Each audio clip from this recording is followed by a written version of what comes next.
Forza, Forza. Sekian lama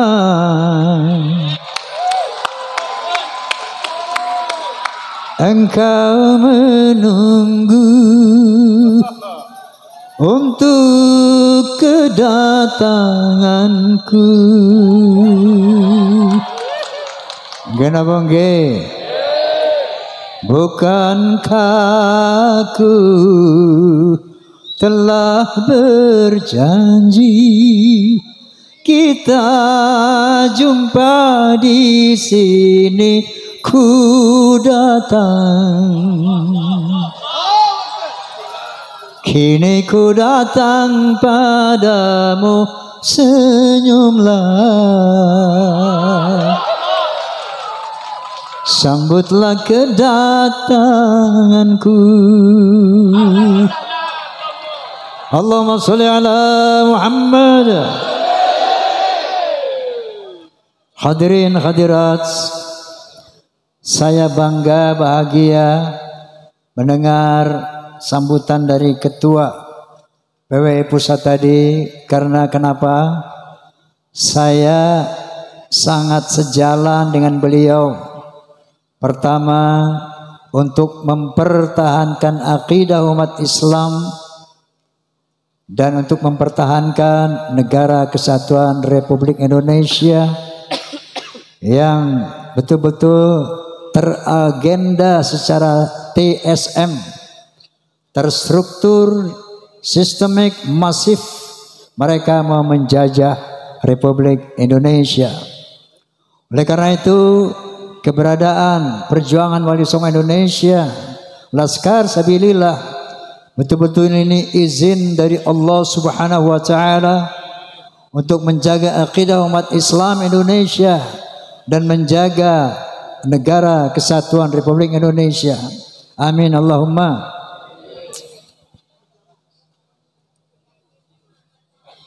Apa itu?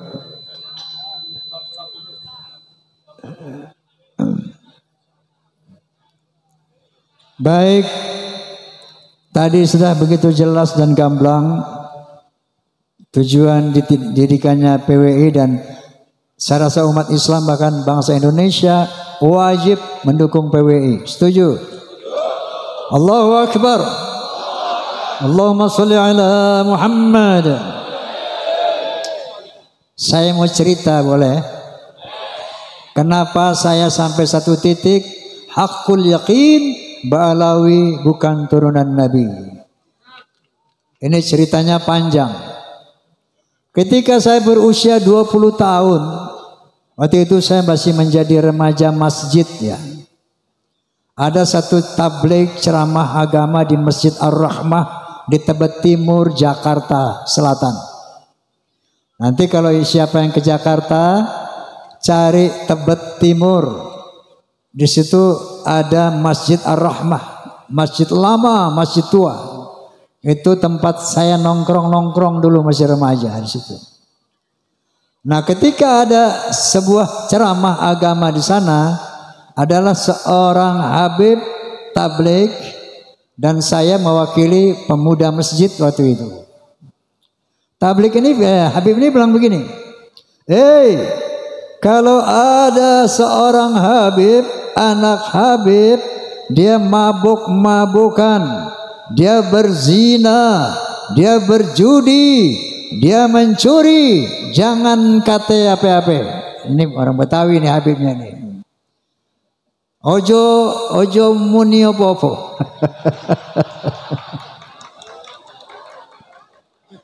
Menengke ae ngono. Biarkan saja. Itu dia cucu Rasulullah. Dia ahli surga. Jangan dikata apa-apa. Ojo muni apa-apa. Menengai. Itu saya merasa terganggu dengan statement itu. Waduh, ini kayaknya bertentangan dengan al-Islam. Maka ketika giliran saya naik, saya bicara, alafu bib, anak koreksi antum. Setahu saya baca satu firman. Qala ta'ala, A'udzu billahi minasyaitonir rajim. Bismillahirrahmanirrahim. Ya ayuhan nas, inna khalaqnakum min dzakari wa untha wa ja'alnakum syu'uban wa qabaila lita'arafu. Inna akramakum 'indallah atqakum. Hai manusia, aku telah menciptakan kalian dari seorang laki dan perempuan. Dari sana aku jadikan kamu berbangsa-bangsa. Dari bangsa-bangsa itu aku jadikan kamu bersuku-suku. Contohnya Indonesia, bangsa Indonesia. Tidak kurang dari 700 suku lebih. Bayangkan, ada Sunda, ada Jawa, Aceh, Padang, Batak, dan banyak lagi yang lainnya. Gana bangge.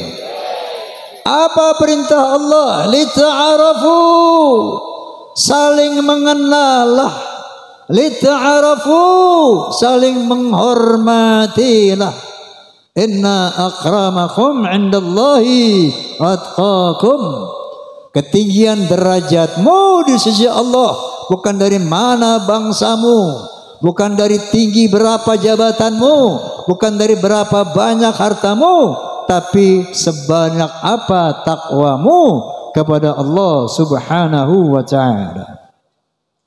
Wa qala Nabi sallallahu alaihi wasallam, la fadla li 'arabiyyin 'ala ajamiyyin illa bi taqwa. Tidak ada kelebihan bangsa Arab dari yang bukan Arab kecuali takwa. Gitu Bib, saya bilang.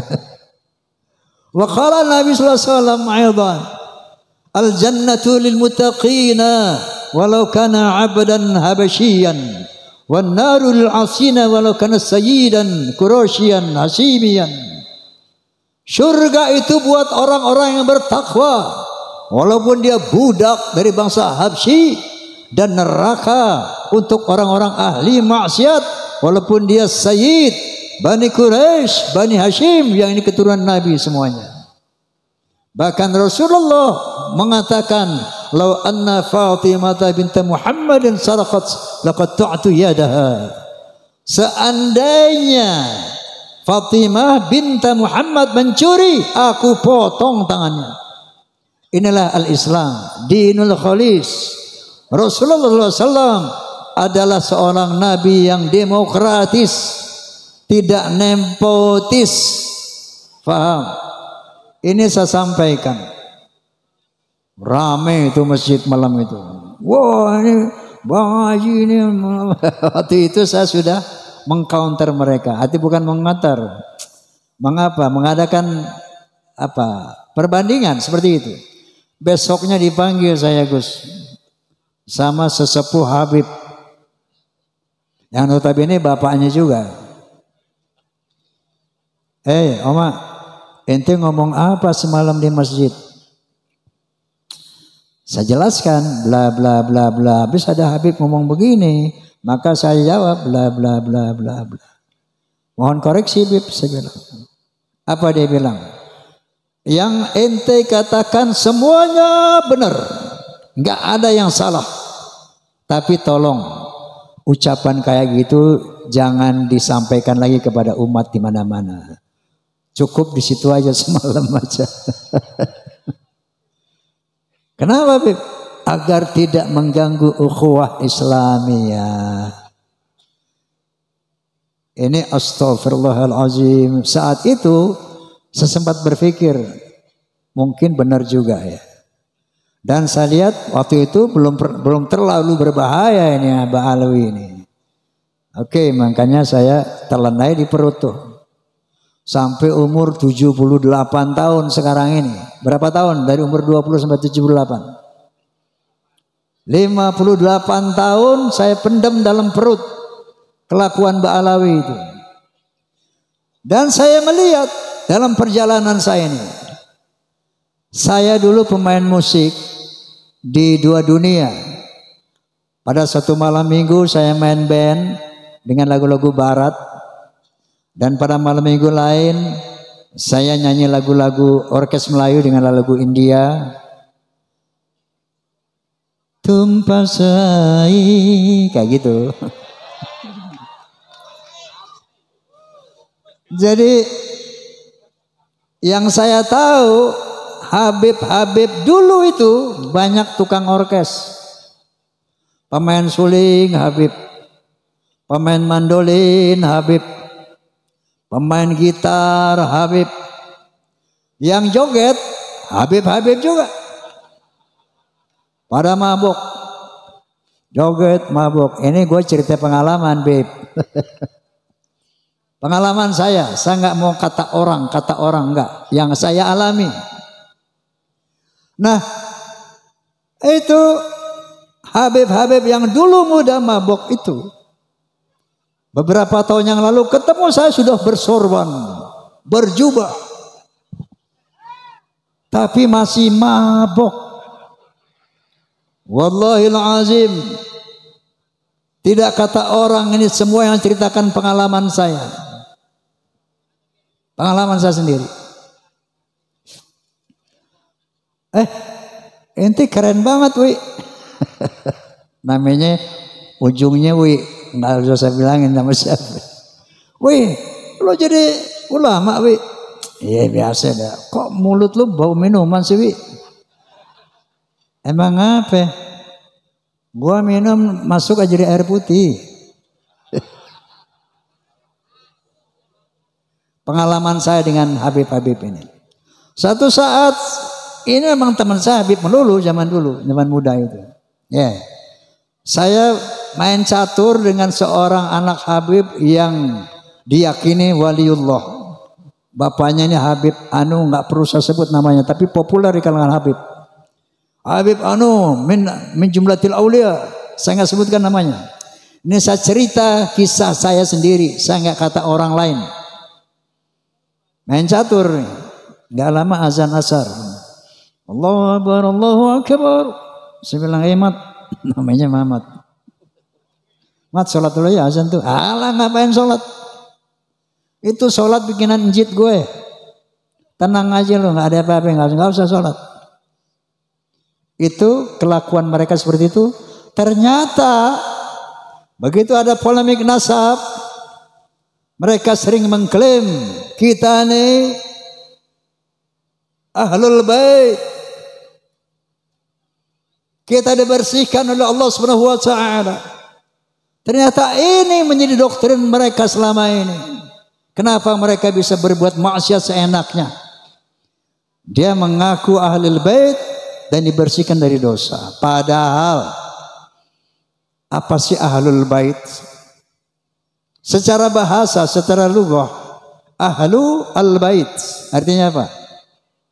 Ahlu al-bait, ahli rumah, orang yang serumah dengan Roma Irama itu ahlul bait Roma. Anda tahu kan anak saya siapa aja? Ridho, Devi, Vicky, Romi, itu bukan ahlul bait Roma, tapi dzurriyyah Roma, turunan Roma, betul. Kenapa? Karena dia tidak serumah lagi dengan Roma. Faham? Jadi ahlul bait adalah orang yang serumah dengan Rasulullah. Maka dikatakan ahlul bait Rasul itu ada 5 orang. Yang pertama istri-istri beliau. Yang kedua anak beliau Fatimah. Yang ketiga mantu beliau satu rumah, Sayyidina Ali. Yang 2 orang lagi cucu beliau, Sayyidina Hasan wa Husain. 5 orang itu ahlul bait. Adapun seandainya ada anak cucu dari Hasan, itu bukan ahlul bait lagi, tapi dzurriyyah. Faham nggak sampai di sini? Faham? Kata ahlul bait ada 3 kali disebut dalam Al-Quranul Karim. Ahlul bait Nabi Musa, ahlul bait Nabi Ibrahim, dan ahlul bait Nabi Muhammad sallallahu alaihi wasallam. Ahlul bait Nabi Ibrahim, ketika 3 orang malaikat menyamar sebagai manusia datang ke rumah Nabi Ibrahim alaihissalam, ingin memberikan kabar gembira bahwa Siti Sarah yang sudah berusia tua renta akan dianugerahi seorang putra. Siti Sarah ini nggak percaya, ketawa, dia dipikir ini manusia biasa yang datang, padahal malaikat. Oh, mana mungkin, saya udah tua mau dikasih anak sama Allah, dia tertawa. Qalu ata'jabina min amrillah rahmatullahi wa barakatuhu alaikum ahlal bait innahu hamidum majid. Malaikat itu berkata, "Hei, apakah kamu ragu tentang perintah Allah yang memberikan rahmat dan barokah kepada kamu ahlul bait? Innahu hamidum majid." Allah itu maha terpuji dan maha mulia. Nah, ahlul bait Nabi Ibrahim saat itu siapa? Satu, Ismail. Yang kedua, Siti Hajar. Yang ketiga, Sarah. 3 orang ini ahlul bait. Ketika punya anak namanya Ishak, setelah diberi anak, maka ahlul bait Nabi Ibrahim 4 orang. Nabi Ishak punya anak Nabi Yakub. Nabi Yakub punya anak 12. Ini bukan ahlul bait Nabi Ibrahim. Nabi Yakub dan 12 putranya itu adalah zuriyah Nabi Ibrahim, itrah Nabi Ibrahim, alu Ibrahim, bukan ahlul bait Ibrahim. Faham? Nah, kalau Alawi gini hari yang udah 1000 ngaku-ngaku ahlul bait, lucu apa kocak? Ini memanipulasi Al-Quran. Makanya mereka berbuat sewenang-wenang karena di sana ada kalimat innama yuridullahu liyudhhiba ankum rijsa ahlal bait wal tahhirakum tathira. Sesungguhnya Allah akan membersihkan dosa-dosamu dan akan mensucikan kamu sesuci-sucinya wahai ahlul bait. Ini dia pegang.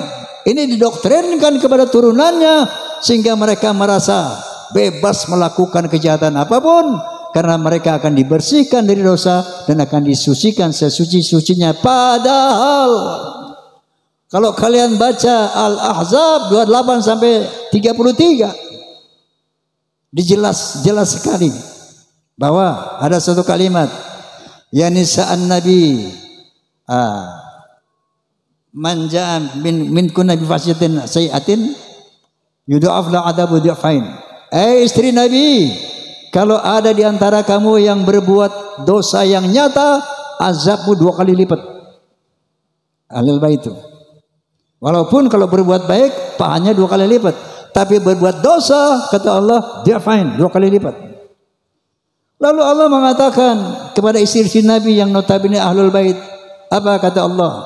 Wa qarna fi buyutikunna wa la tabarrujna tabarrujal jahiliyatil ula wa aqimna shalah wa atina zakah wa ati'na Allah wa rasulah.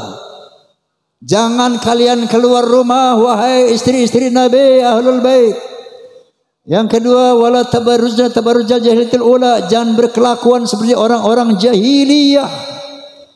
Tegakkan salat, bayar zakat, taati Allah dan Rasul. Baru innama yuridullahu liyudhiba ankum rijsa ahlal bait. Baru aku bersihkan kamu dari dosamu dan aku bersihkan kamu sesuci-sucinya. Faham? Dipelintir ayat ini sehingga dia mengaku sebagai ahlul bait dan dia bebas berbuat kemungkaran apapun sampai berani menzinahi istri orang. Ada di Malangnya begitu? Sekali lagi saya nggak mau kata orang, yang saya tahu ada. Kenapa? Dia berpegang kepada ayat ini. Na'udzubillahi min dzalik. Seperti Ki Abbas bilang tadi. Kenapa saya mengatakan hakul yakin? Ba'alawi bukan zuriyah Nabi. Begitu saya lihat tesis Kiai Imad. Waktu itu saya masih netral. Artinya saya kepengen tahu kebenarannya. Saya tunggu antitesis. Makanya saya undang dari Ba'alawi, Ketua Rabitul Alawiyah. Siapa itu? Taufik As-Sagaf. Enggak datang. Saya undang Lutfi bin Yahya Pekalongan, juga enggak datang.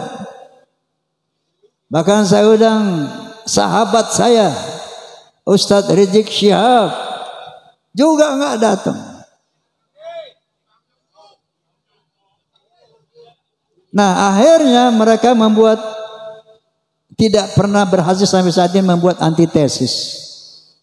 Itu sementara kupasan Ki Imaduddin Utsman luar biasa. Dia seorang mujadid dunia Islam sedunia. Karena sampai saat ini tidak ada para nasabah ya internasional yang bisa mengcounter, mengantitesis Kiai Imaduddin. Subhanallah. Doakan beliau agar panjang umur. Ini perintah Allah Subhanahu wa taala kepada beliau. Hidayah Allah kepada beliau. Dari sana saya undang doktor siapa ahli biologi? Bukan, doktor Sugeng Sugiharto. Di podcast saya dia bilang dengan kemampuan dia, ilmu dia mengatakan, Bang Haji, Mbak Alawi ini mustahil keturunan Nabi. Mustahil. Dari DNA-nya, kalau Rasulullah DNA-nya itu J1, Mbak Alawi ini haplogrupnya G, Bang Haji. Mustahil turunan Nabi, jangankan turunan Nabi, Arab saja bukan. Najwa Shihab tahu, seorang presenter terkemuka. Sudah tes DNA, hasilnya apa? Arabnya cuma 3%. Yang sekian puluh persen itu India, Kaukasus. Jangankan turunan Nabi, Arab saja bukan. Saya baca lagi itu, kalau sekarang nanti pulang klik HP-nya Family Tree genetika.com, Family Tree genetika. Klik, keluar tuh 183 Mbak Alawi yang di Yaman dan di Indonesia haplogrupnya G. Bisa dibaca oleh dunia internasional. Lalu saya undang lagi Profesor Menahem Ali. Dia ahli filologi. Menyatakan bahwa yang namanya Hazar Maut itu asalnya dari nama seorang Yahudi yang hijrah ke sana bernama Hazar Mawet. Hazar Mawet akhirnya menjadi nama Hadramaut. Nah, mereka itu bukan turunan Nabi Ismail. Jadi bukan bangsa Arab. Mustahil secara filologi Ba'alawi keturunan Nabi. Nah, dengan rangkuman 3 disiplin ilmu inilah, maka saya menyatakan di podcast saya, Bismillahirrahmanirrahim, asyhadu an la ilaha illallah wa asyhadu anna Muhammadar Rasulullah haqqul yaqin. Ba'alawi bukan turunan Nabi. Rasulullah Muhammad. Nah, lalu beliau membentuk PWI. Wallahil azim, kita umat Islam wajib mendukung. Wajib mendukung. Kenapa? Gerakan mereka untuk menguasai Indonesia ini terstruktur, masif, sistemik. Dengan pembuatan kuburan-kuburan palsu. Tujuannya itu apa? Untuk memberi kesan kepada bangsa Indonesia 10, 20, 50, 100 tahun yang lalu. Tuh lihat, bahwa Indonesia ini adalah milik Aulia Tarim. Lihat leluhur-leluhur kita ini, makam-makamnya di mana-mana. Yang kedua, mereka memalsukan atau mengklaim bahwa Wali Songo Ba'alawi. Pahlawan-pahlawan Indonesia Ba'alawi. Diponegoro Habib, Imam Bonjol Habib, Tengku Umar, Habib, semuanya diklaim Habib. Sampai-sampai Roma Irama mau dihabibkan juga. Lagi-lagi saya nggak kata orang. Satu Habib datang kepada saya telepon. Ini Habib ini sahabat saya. Bang Haji, ente tuh Habib. Nah terus, ane tahu ente Habib ini. Ayo ke Rabito. Ente mesti bikin sertifikat. Ada sertifikat ente Habib ini. Ayo ane anterin. Kapan mau ke Rabito? Makanya Jenderal Sudirman di Habibin. Pokoknya di sini kalau ada orang punya nama, yang kaya punya nama, dia bisa dihabibin, hati-hati. Begitu cara mereka menebar pengaruhnya itu. Orang yang punya pengaruh yang besar, Habib. Dikasih aja stempelnya. Ada yang bayar 400 juta, 500 juta. Ente Bang Haji nggak usah bayar, gratis. Ini cara mereka. Ya. Kemudian gerakan politik, Masya Allah, luar biasa. Provokasi luar biasa. Sahabat saya itu Rizik Syihab ini sahabat dari muda, saya bersahabat sama dia. Tapi sekarang Masya Allah, megalomania. Ngajak perang aja bang. Asah golok, asah celurit, perang, revolusi. Memang tujuannya dia memang mau pengen jadi Khomeini di Indonesia. Itu cita-citanya. Hati-hati ya Allah, astagfirullahalazim. Orang akhir ini ternyata kalau perjuangan ini tidak terorganisir, maka Nabi SAW bersabda ya bahwa kezoliman yang terorganisir akan mengalahkan kebaikan yang tidak terorganisir. Maka PWI LS adalah organisasi untuk mengcounter agenda Ba'alawi dalam rangka ingin menjajah Indonesia secara spiritual, secara ekonomi dan secara politik. Maka hukumnya wajib kita dukung PWI. Paham? Oke. Ini udah malam ya. Poinnya sudah dapat, bahwa makanya nanti insya Allah tanggal 27 Juli saya sediakan tempat saya, lapangan Soneta Records di Depok, untuk pelantikan PWI Jabodetabek. Saya ingin tunjukkan kepada bangsa Indonesia, kepada umat Islam Indonesia, kepada Ba'alawi, saya ada di PWI. Ya.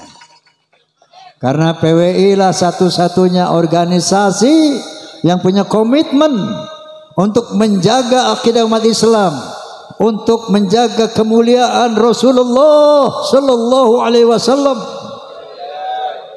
daripada pengotoran turunan-turunan palsu ini.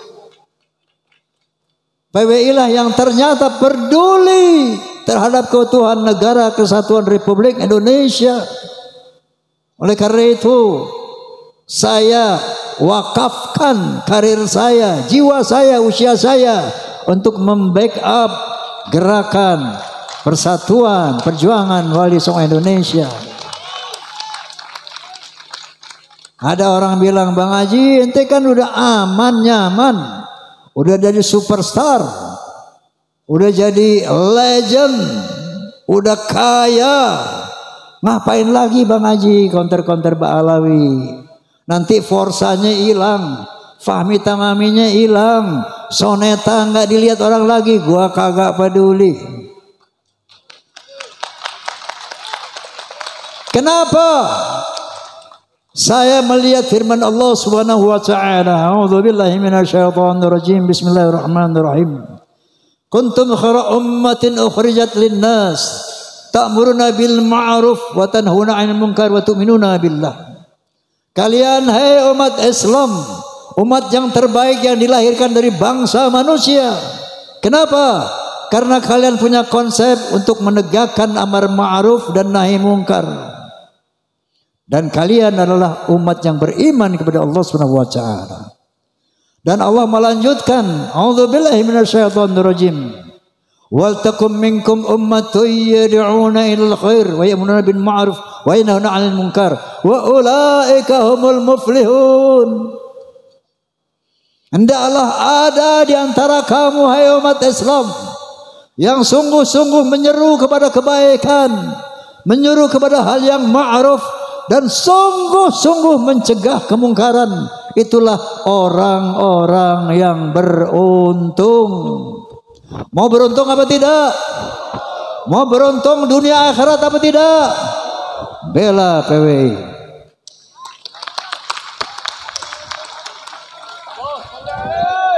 Allahu Akbar.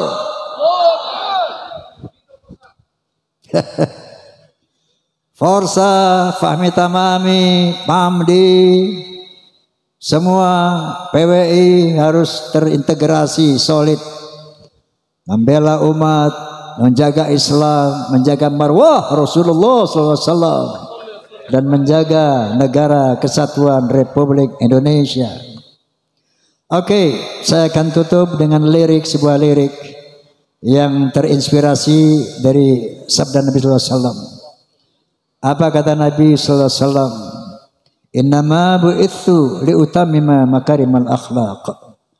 Sesungguhnya aku dibangkitkan untuk membangun akhlak yang mulia. Oleh karena itu apa yang saya utarakan diikuti ya. Oke? Hayya hayya hayya hayya.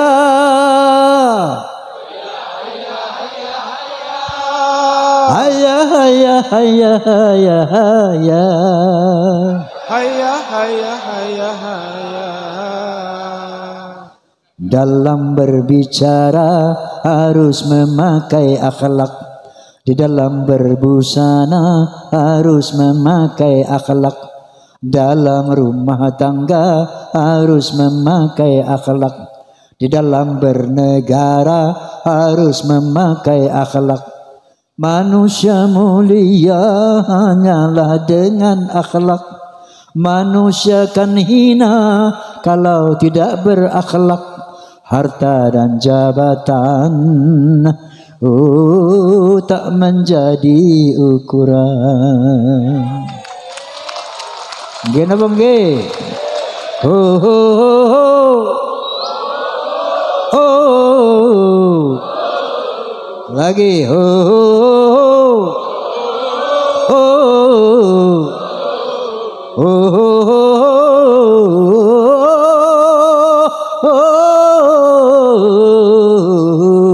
Coba.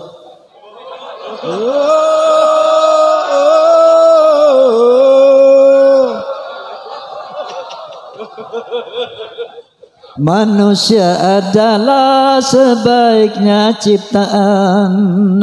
Akhlak membedakan manusia dan hewan. Karena hewan tidak punya keimanan dan tak punya pemikiran. Hidup bebas tidak terikat oleh hukum dan juga peraturan. Dararam daram daram dam. Dararam daram dararam. Dararam daram dararam. Dararam daram dararam. Wallahul muwaffiq ila aqwamit thoriq. Assalamualaikum warahmatullahi wabarakatuh.